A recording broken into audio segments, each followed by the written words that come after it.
psicóloga y ahora tenemos una videollamada con la licenciada justamente Leila Paz. Es psicóloga del equipo interdisciplinario de la asesoría de incapaces de Cafayate. Así que le damos la bienvenida. No me salía incapaz. Hola, ¿cómo están? Hola Leila, muchas gracias por recibirnos. Gracias a ustedes.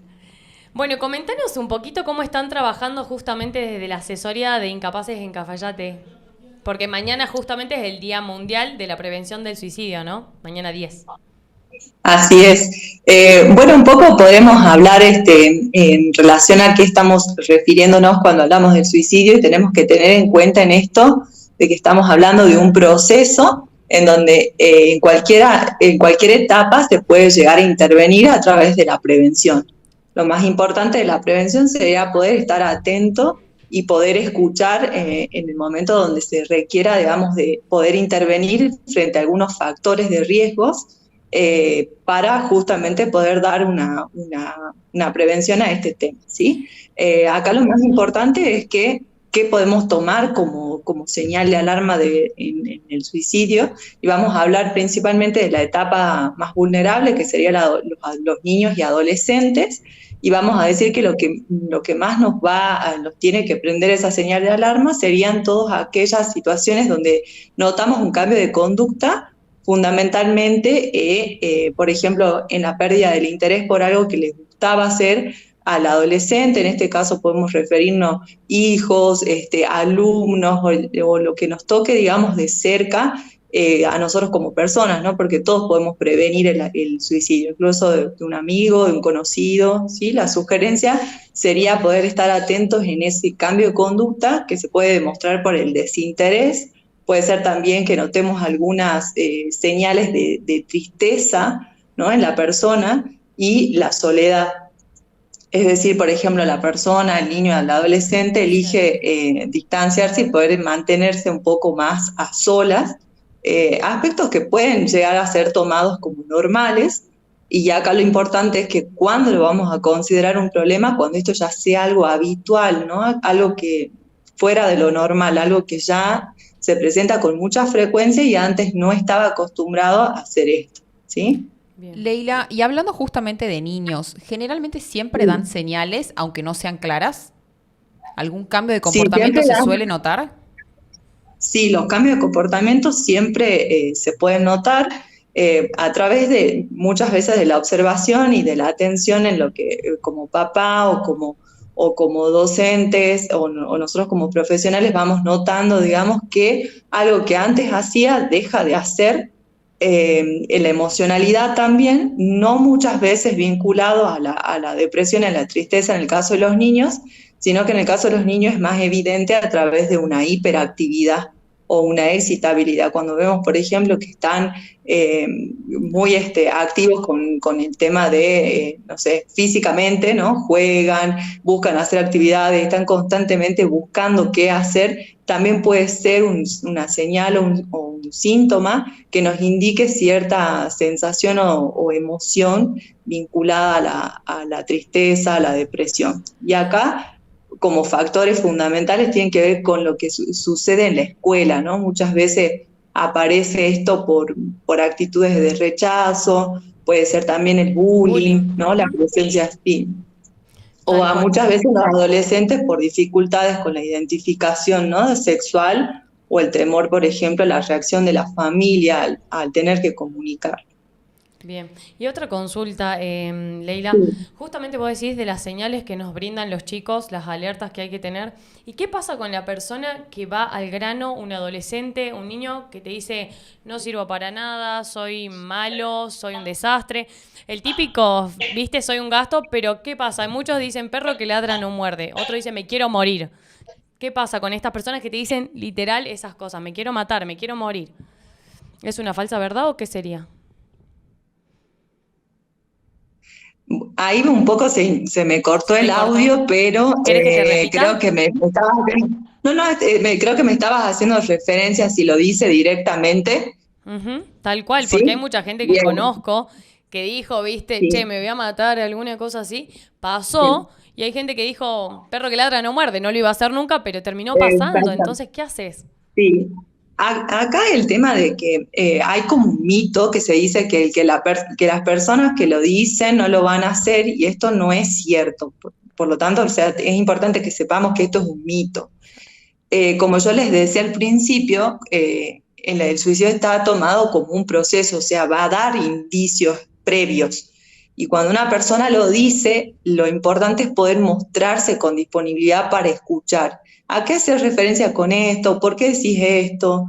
¿Cómo te estás sintiendo? ¿No? O ¿Cómo te noto puedo que algo te ayudar? pasa, ¿cómo te puedo ayudar? O sabes que para esto hay solución, o para lo que vos estás sintiendo podríamos consultar a alguien, ¿no? Y ahí, en ese caso, lo ideal sería poder consultar con profesionales, ya sea psicólogos. Si estamos hablando de niños, por ejemplo, también se puede llevar al niño al pediatra y sugerir que hable a solas con el pediatra de algo que le está pasando, si es que no se animan, porque muchas veces por ahí también hay como una cierta, como digamos, como se muestran un poco reticentes a acudir a un psicólogo, ¿no? Entonces por ahí muchas veces con el médico, la familia, con el pediatra, tienen mayor confianza, y esa persona puede llegar a ser, ese médico puede derivar, por ejemplo, a un psicólogo. Leila, y te hago una Y acá, consulta, no sí. sé si vos como especialista, no sé si existe una respuesta para esta pregunta, pero los menores, ¿de dónde, hablando más bien de chicos chiquitos, ¿no? ¿De dónde pueden llegar a sacar Sí. esa idea de querer hacerse daño a sí mismo o de querer terminar con su vida? Sí, muchas veces en esto es importante, cuando sucede alguna de los cambios de conducta que le decía, principalmente eso, para que quede bien claro, en 3 áreas vamos a ver esto, ¿no? Puede ser un cambio de conducta en la alimentación, el cambio de conducta en el comportamiento o en lo social, que sería actividades o grupos con los que compartían, deja de compartirlo, ¿no? Entonces acá lo más importante sería tener en cuenta que frente a ese cambio de conducta, muchas veces hay un entorno que puede estar generando como factor esta situación. Entonces ahí hay que descartar la posibilidad de que exista una situación de bullying, por ejemplo, en la escuela. Entonces ahí indagar dónde apareció esta idea, por qué piensa esto, y cómo aparecen, si están asociados a sentimientos de tristeza, Una por ejemplo, de depresión. sentirte frustrado, exactamente. No, no necesariamente como depresión, pero sí como síntomas, ¿no? Esto de no sentirme aceptado, de la burla permanente, de que mi grupo de la escuela, por ejemplo, me comenzó a rechazar o a apartar de determinadas actividades que antes compartían y ahora ya no. Ahí es donde nosotros debemos indagar como padres, como docentes, como profesional, qué es lo que está pasando.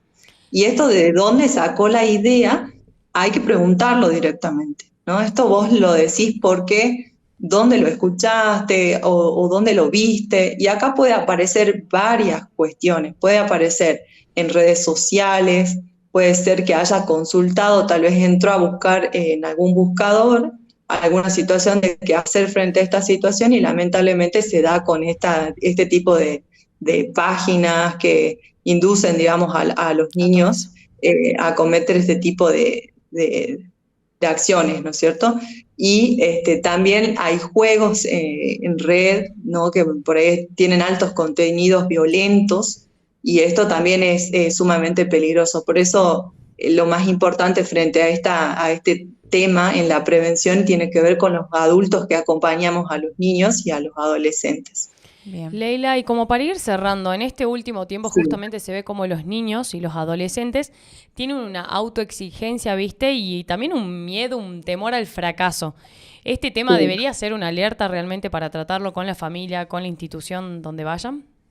Así es, el tema, digamos, a tratar sería por ahí capaz por lo positivo, que sería fortalecer las habilidades sociales para que éstas funcionen como protectoras de este riesgo, que sería poder fomentar, ¿no? En los niños y en los adolescentes que a veces los errores, los fracasos, las cosas que no salen bien, en realidad forman parte de un proceso de aprendizaje, y que está bien equivocarnos para poder aprender, digamos, cuál sería el camino adecuado frente a diferentes o diversas situaciones.